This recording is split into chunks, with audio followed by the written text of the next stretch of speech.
Okay, good day, eh?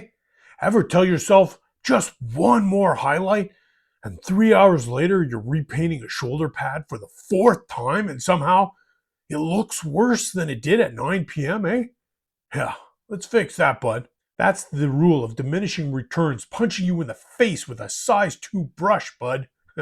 Today we're talking about why doing more can actually slow your progress and why the 80% rule might be the most powerful tool you've never used, eh? Hit the like, subscribe, and let's build real hobby momentum, eh?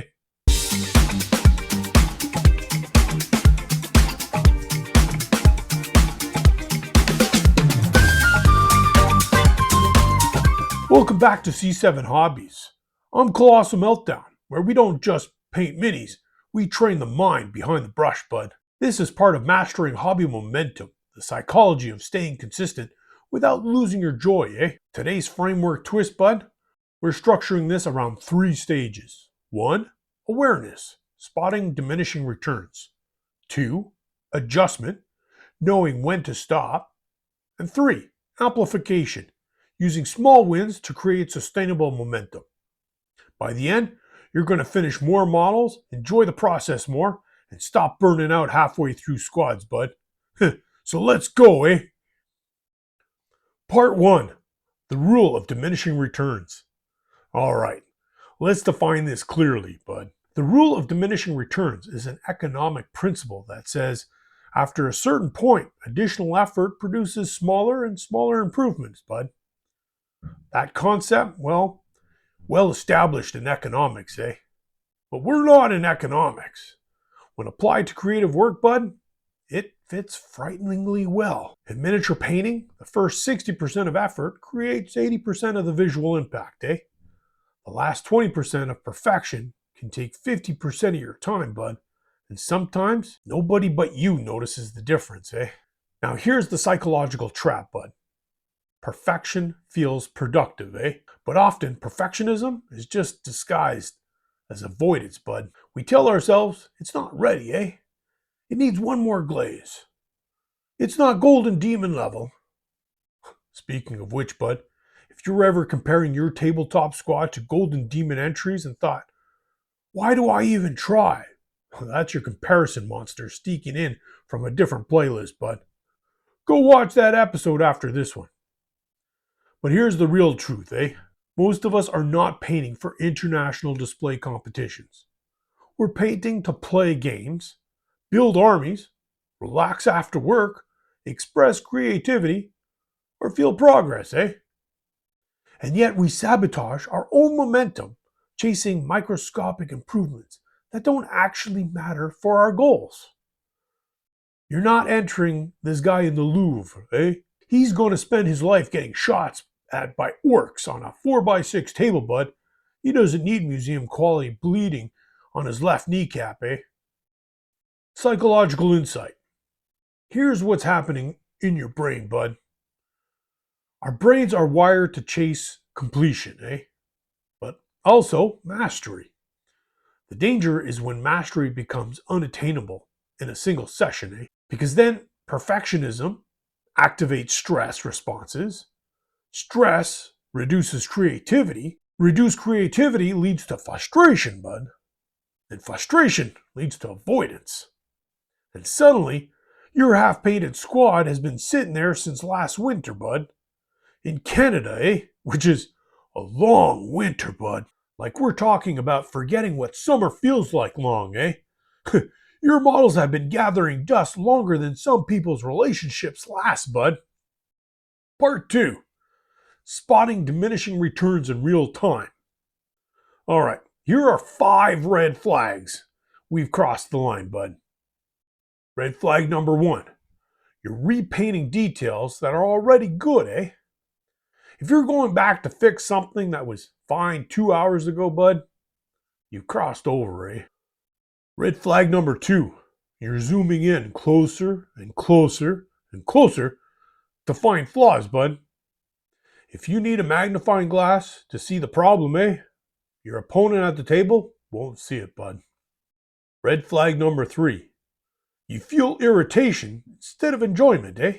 When painting stops being fun and starts being frustrating, bud, that's your brain saying, we're done here. Red flag number 4. You're telling yourself just 5 more minutes. Repeatedly. Once? Fine, eh?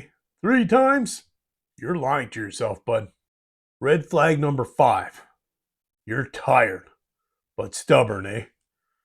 Your back hurts, your eyes are dry, your coffee's cold, bud, but you're not stopping because I'm almost there. Narrator, you were not, in fact, almost there, bud. Here's the question that changes everything, eh? Will this change be visible at arm's length, bud? If the answer is no, eh? Put the brush down. Momentum loves completion, eh? Perfection loves delay. And momentum wins long term, eh? You can spend 6 hours making one shoulder pad perfect, bud, or you can finish 6 models in that time, eh? Both feel productive, bud, but only one actually finishes armies, eh? Practical tool, the 80% rule. All right, here's the tool that changes the game, bud. The 80% rule, eh? Before you start a session, define this. What does 80% done look like, eh? Not perfect, bud. Not competition ready, eh? And not Instagram glossy, bud. Just tabletop strong, eh? When you hit your 80%, bud, you stop. Even if you could keep going, eh? Why? Because stopping early builds hunger for the next session, eh? And hunger builds consistency. If you're always painting to exhaustion, eh? Your brain learns painting equals draining and avoids painting, bud.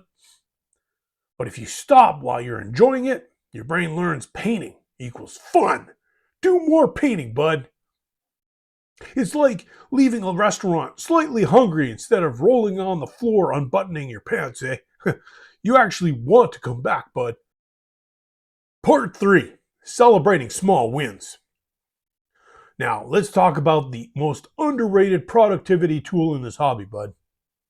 Celebrating small wins, eh? And I don't mean throwing a parade every time you base coat a boot, bud. But I do mean intentionally acknowledging progress, eh? Here's what most hobbyists do. 1, they finish a model. 2, they immediately notice flaws, and they move on to the next project. Repeat. 0 dopamine reinforcements, eh? Your brain thinks, work hard, receive criticism, no reward, eh? No wonder motivation fades, bud. That's like going to work every day, doing a great job, and your boss just pointing out at that one thing you forget, eh? Eventually, you stop trying, bud. Your brain's like, why bother? What the psychology tells us. Here's what we know from behavioral psychology, bud. Small achievements trigger dopamine release. Dopamine reinforces behavior. Reinforced behavior becomes habit. This principle is well supported in behavioral psychology, bud. So small rewards increase repetition of behavior, eh? So when you finish a base coat, eh? Complete a squad, bud. Stick to a 30-minute session, eh? Stop at 80%, bud. You mark it. Verbally, if needed, bud. Say it out loud, eh? That's a win, bud. It sounds silly, but it works. I literally say beauty out loud when I finish a model, eh? My cat thinks I've lost it, bud, but my brain knows we just won, eh?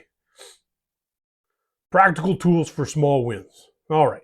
Here are 3 tools for building the small wins habit, bud.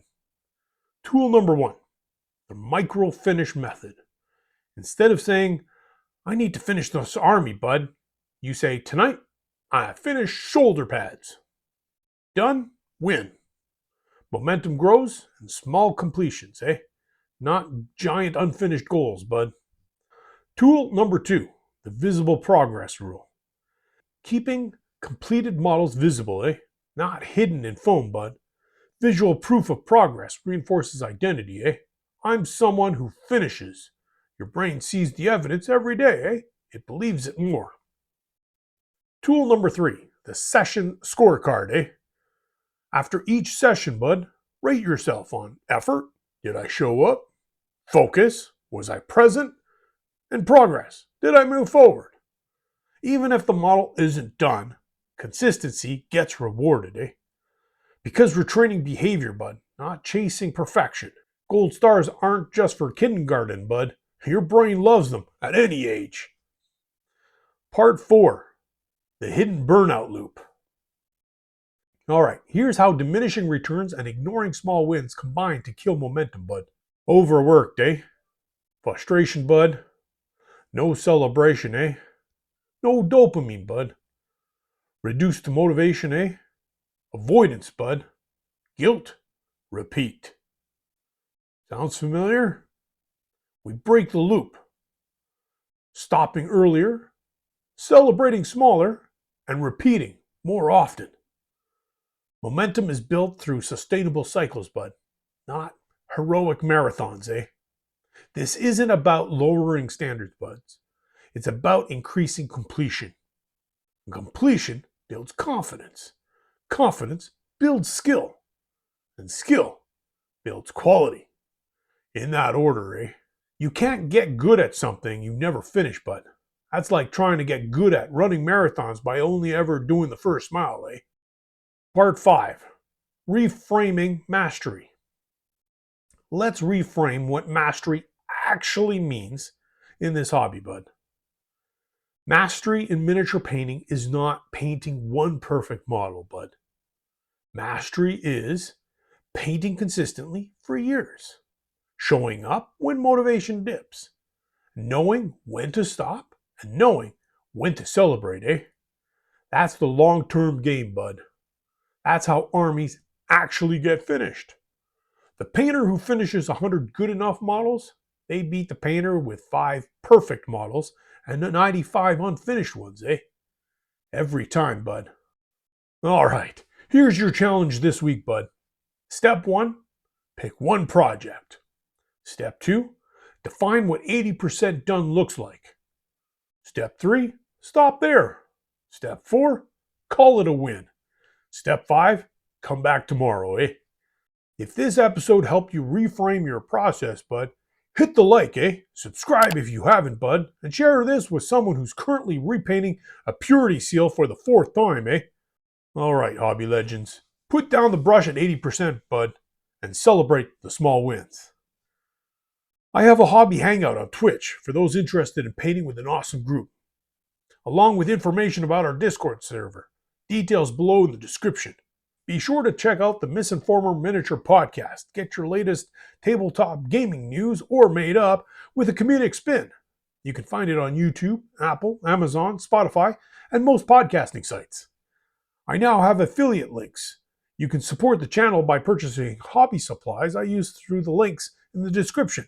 It does not cost you anything extra. In fact, it saves you money and it supports the channel. So it's a win-win. Totally awesome. Or you can buy me a coffee. Whatever floats your boat, eh? I greatly appreciate all the support. Without you, this would not be possible. So thank you. Now go forth, be awesome, and paint for the paint gods.